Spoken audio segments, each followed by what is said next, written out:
अस्सलाम वालेकुम। जी बेटा, क्या हाल है? ठीक हो जी?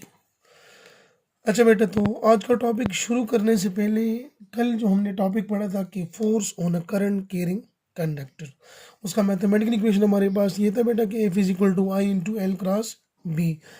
अगर आपको याद हो बेटा, हम लेंथ के मतलब पढ़ चुके थे कि एल हमारे पास इसका मैग्नीट्यूड जो है वो लेंथ ऑफ अ कंडक्टर होगा और इसकी डायरेक्शन वही होगी जो हमने करंट की डायरेक्शन को एज्यूम किया हुआ होगा बेटा। बी हमारे पास मैग्नेटिक इंडक्शन और मैग्नेटिक फील्ड स्ट्रेंथ। जब हमारे पास कंडक्टर और मैग्नेटिक फील्ड स्ट्रेंथ एक दूसरे को परपेंडिकुलर हो, यानी मैग्नेटिक फील्ड परपेंडिकुलर हो to the conductor carrying conductor, तो उस वक्त हमारे पास इस पर फोर्स मैक्सिमम होगा जिसका मैग्नीट्यूड होगा F is equal to I L B. From this equation बेटा वी कैन राइट, अगर हम दोनों साइड को आई एल पे डिवाइड कर दे तो we get B is equal to F divide by I L, where B is called magnetic induction. तो इसके यूनिट्स क्या होंगे बेटा? यूनिट लिखने के लिए फोर्स की यूनिट हमारे पास मालूम है, ऐसा unit of force is Newton. Current के लिए हमारे पास एम्पियर और लेंथ के लिए हमारे पास मीटर। तो ये अगर ऊपर शिफ्ट हो जाएंगे बेटा तो we gate Newton per metre per ampere. और मैग्नेटिक इंडक्शन का ऐसा यूनिट जो हमारे पास है बेटा, उसे हम नाम देते हैं in the honour of Tesla scientist, इसको कहते हैं बेटा टेस्ला। हमारे पास 1 tesla is equal to 1 newton per 1 metre per 1 ampere current. जी, इन CGS सिस्टम हमारे पास the unit of magnetic induction is gauss. Unit of magnetic induction is gauss. और रिमेंबर बेटा, 1 tesla is equal to 10⁻⁻⁴ gauss, और we can write 1 gauss is equal to 10⁻⁴ Tesla. दोनों आपने याद रखने बेटा। डायमेंशंस ऑफ मैग्नेटिक इंडक्शन की तरफ आते हैं तो हमारे पास किसी भी फार्मूले के हम जब डायमेंशन मालूम करते हैं तो सबसे पहले उसके तमाम यूनिट्स को हम सिस्टम इंटरनेशनल में लिखेंगे। इसकी यूनिट्स हमारे पास है न्यूटन पर एम्पियर पर मीटर। एम्पियर और मीटर तो SI सिस्टम में ही है मौजूद है, लेकिन न्यूटन हमारे पास SI यूनिट है, हमारे पास बेस यूनिट्स में मौजूद नहीं है। यानी एम्पियर और मीटर तो हमारे पास बेस यूनिट्स हैं, न्यूटन को हम in terms of base unit लिखेंगे। And we know that 1 newton is equal to kg metre per second square per ampere अपनी जगह पर मीटर अपनी जगह पर। ये m+1 है बेटा और ये -1, ये दोनों कैंसिल हो जाएंगे। वी गेट kg पर ampere per second square. kg की जगह m, पर एम्पियर की जगह पर एम्पियर, और सेकंड स्क्वेयर की जगह t-2। तो this is the dimension of magnetic induction B। अच्छा बेटा, एक बात और याद रखो, आज के लेक्चर में हम ये भी पढ़ेंगे बेटा कि 1 tesla is equal to 1 weber per metre square, यानी टेस्ला को हम वेबर पर मीटर स्क्वेयर भी कह सकते हैं और ये इसके बराबर होता है, आगे पढ़ेंगे भी। तो अब तक हमने जो यूनिट्स के मतलब पढ़ा बेटा, उससे हम जो रिजल्ट निकालते हैं वो ये कि unit of B option number A tesla हो सकता है, गाज हो सकता है, Newton per metre per ampere हो सकता है, वेबर पर मीटर स्क्वेयर हो सकता है। तो ये चारों आपने याद रखने बेटा। और टेस्ला और गास के दरमियान कन्वर्जन भी कि tesla is the SI unit of magnetic induction while gauss in terms of CGS system the unit of magnetic induction. जी बेटा, तो चलते हैं अपने आज के लेक्चर की तरफ, जो कि हमारे पास है बेटा magnetic flux. Magnetic flux is a Greek word, यानी चैप्टर नंबर 1 इलेक्ट्रोस्टैटिक में हम पढ़ चुके थे कि flux is a Greek word which mean flow. उधर हमने डिफाइन किया था बेटा कि the number of electric field lines passing through a surface is called electric flux, or the dot product of electric field intensity and vector area is called electric flux. Similarly वही चीज़ें हमारे पास, लेकिन सिर्फ और सिर्फ फर्क ये बेटा कि इधर हम इलेक्ट्रिक फ्लक्स की जगह हम इलेक्ट्रिक लफ्स की जगह हम मैग्नेटिक यूज़ करते हैं। तो मैग्नेटिक फ्लक्स को डिफाइन करते हैं the number of magnetic field lines, यानी number of magnetic field line passing through a surface. किसी सरफेस से कितने मैग्नेटिक फील्ड लाइन पास होते हैं, इसको हम कहते हैं magnetic flux. It is denoted by also phi, लेकिन इधर हम लिख देते हैं बी, जो कि रिप्रेजेंट करता है मैग्नेटिक फ्लक्स को। आप जब इसके बाद आप जब इलेक्ट्रिक फ्लक्स लिखोगे बेटा तो आप लिखोगे फाई ई, यानी ई से मुराद हमारा इलेक्ट्रिक फ्लक्स होगा, बी से मुराद हमारे पास मैग्नेटिक फ्लक्स होगा। और second definition, the dot product of magnetic induction B, the dot product of magnetic induction B and vector area A. Vector area ये इलेक्ट्रिक फ्लक्स में काफ़ी डिटेल से हम डिस्कस कर चुके थे बेटा, और हमें मालूम है कि किसी भी एरिया को हम वेक्टर बना सकते हैं कब, जब उसको हम यूनिट नॉर्मल ड्रा करें। और यूनिट नॉर्मल होता किस तरह है, it is always away from the surface, यानी आउटवर्ड फ्रॉम द सरफेस हम यूनिट नॉर्मल हमेशा लेंगे बेटा। यानी किसी भी सरफेस को हम वेक्टर बना सकते हैं अगर उस सरफेस को हम यूनिट नॉर्मल ड्रॉ करें बेटा। तो mathematically magnetic flux phi b is equal to b dot a, where b is magnetic induction and a is a vector area, it's equal to b a cos of theta। जहां हमारे पास b जो है बेटा it's magnetic induction, a हमारे पास vector area, जबकि theta हमारे पास जो है theta it's the angle between magnetic induction B and unit normal N। ये एंगल हमने कभी भी सरफेस और मैग्नेटिक फील्ड लाइन के दरमियान कंसिडर नहीं करना, यानी this angle is between magnetic induction B and unit normal N। जी, अब फ्लक्स मैक्सिमम कब होगा, मिनिमम कब होगा, तो जिस तरह इलेक्ट्रिक फ्लक्स के मतलब पढ़ चुके थे, बिल्कुल वही रिवीजन है बेटा, कोई नई चीज़ नहीं है कि हम कहते हैं कि when the surface is place perpendicular to magnetic field line, यानी जब सरफेस परपेंडिकुलर हो मैग्नेटिक फील्ड लाइंस की तो उस वक्त हमारे पास फ्लक्स होगा maximum. Surface perpendicular to magnetic field line का मतलब क्या होगा बेटा कि when N is normal to magnetic field line, यानी दिस हमारे पास मैग्नेटिक फील्ड लाइन है बेटा, अगर यही फील्ड लाइन इस सरफेस से पास होंगे तो इट विल बिकम दिस। इधर देखो बेटा ये दोनों पैरेलल हैं, इन दोनों के दरमियान एंगल कितना बनेगा, 0। And we know that phi is equal to BA cos of theta। In this case theta is equal to 0, so we write BA cos of 0 degree, and we know that cos 0 is equal to 1। So from this we write phi B यानी magnetic flux is equal to B into A into 1।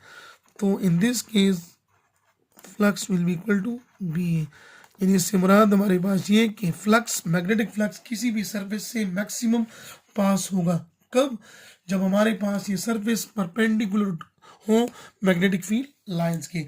दोबारा repeat कर रहा हूँ बेटा, इसमें आपने confuse नहीं होना, स्टूडेंट अक्सर एमसीक्यूज में कंफ्यूज होते हैं क्वेश्चन में कि सरफेस परपेंडिकुलर होगा टू मैग्नेटिक फील्ड, यानी surface when surface is perpendicular to B, जब सरफेस परपेंडिकुलर होगा B के, तो स्टूडेंट के मतलब जब ये पूछते हैं तो उनके जहन में ये होता है कि surface perpendicular to B angle तो 90 बनता है, वो कहते हैं फ्लक्स हमारे पास मिनिमम होगा।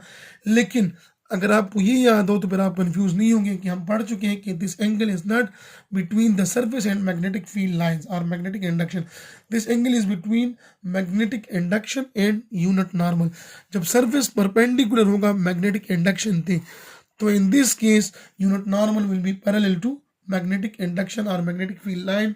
तो इन इस केस में हमारे पास angle between N and B 0 बनेगा और we write B A cos of 0 and cos 0 is equal to 1। तो मैक्सिमम फ्लक्स मैग्नेटिक फ्लक्स हमारे पास किसी सरफेस से कब मैक्सिमम पास होगा, जब ये सरफेस हमारे पास मैग्नेटिक फील्ड लाइंस के परपेंडिकुलर हो बेटा। जी नेक्स्ट, मिनिमम फ्लक्स, यानी फ्लक्स मिनिमम कब होगा, तो जिस तरह उधर कहा था बेटा कि when the surface is place parallel to magnetic field line, जब सरफेस पैरेलल हो मैग्नेटिक फील्ड लाइंस के, यानी लाइक दिस, ये मेरे पास सरफेस है बेटा और ये मैग्नेटिक फील्ड लाइंस के पैरेलल हमने रखी हुई बेटा। तो जब फील्ड लाइन और सरफेस एक दूसरे के पैरेलल हो तो वंस अगेन मैं आपको लिख दूं बेटा कि व्हेन सरफेस इज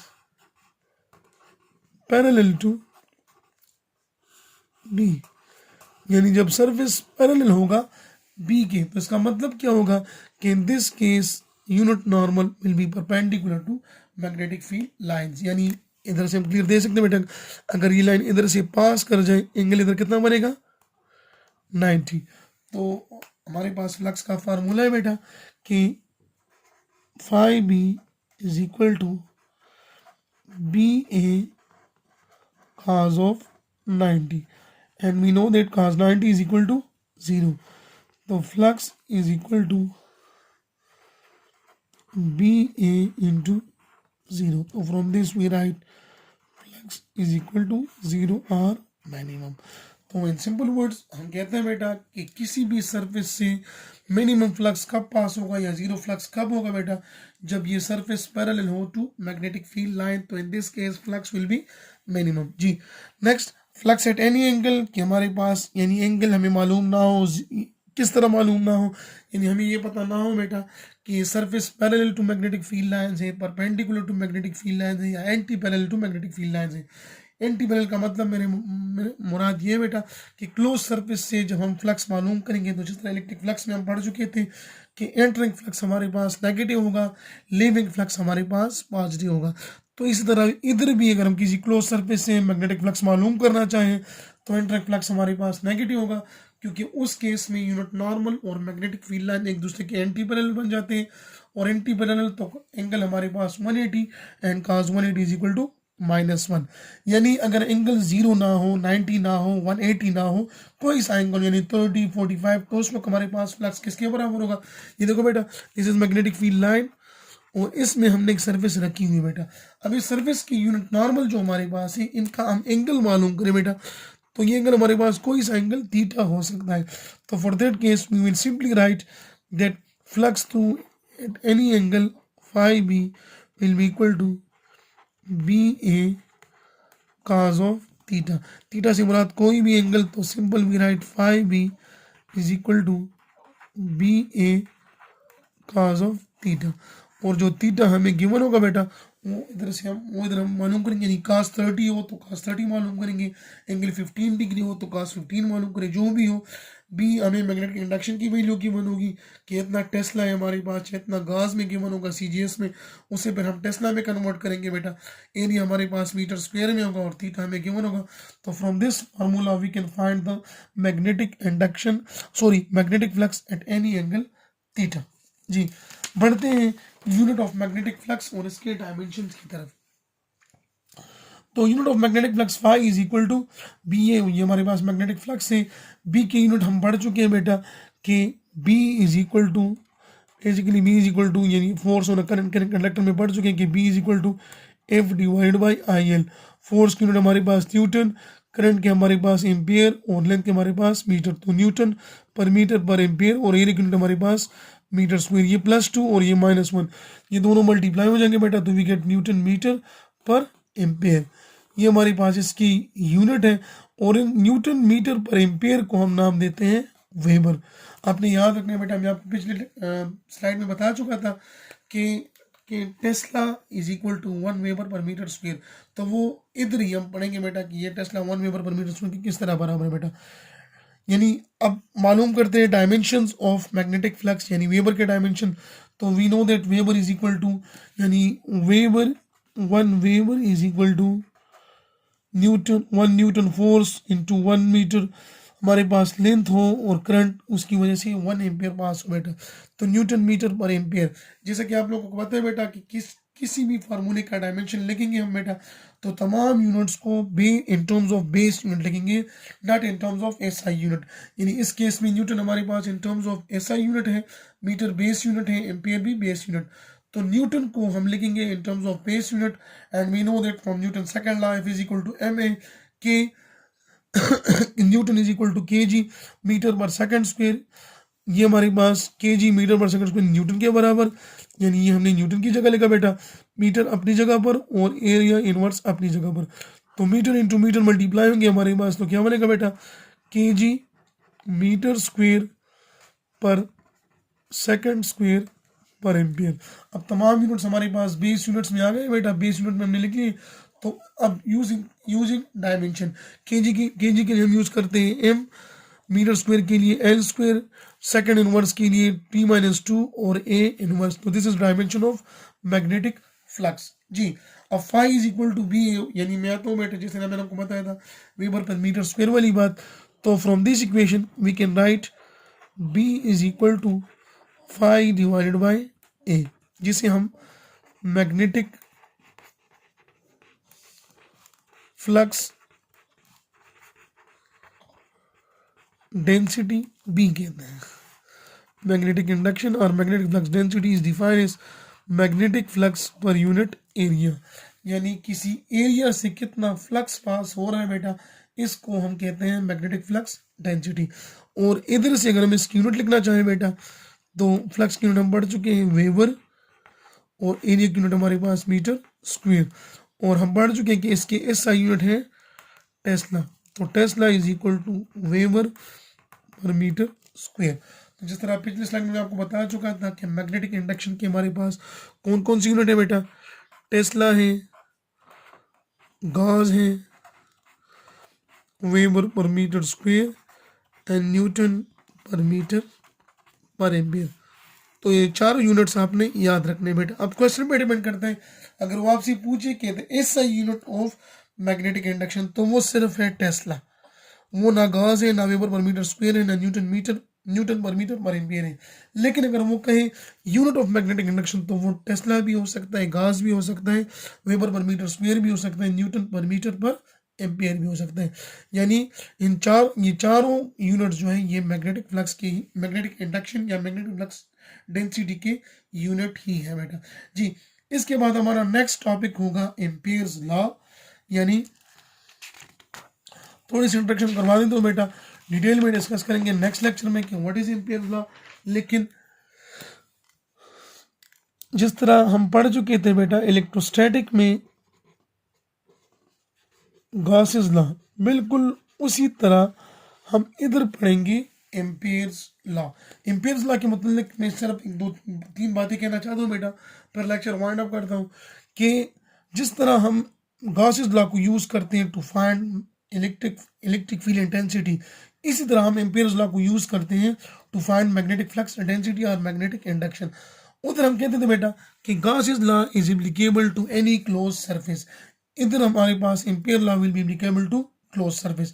यानी उधर भी हम क्लोज सरफेस लेते थे, इधर भी हम क्लोज सरफेस लेते थे। यानी अगर हमारे पास कोई पॉइंट हो बेटा, consider this is a current carrying wire, और इसके इर्द गिर्द मैं मैग्नेटिक इंडक्शन मालूम करना चाहूँगा बेटा, तो सबसे पहले काम करना क्या होगा बेटा कि इस करंट कैरिंग वायर को मैं क्लोज सरफेस में बंद करूंगा बेटा।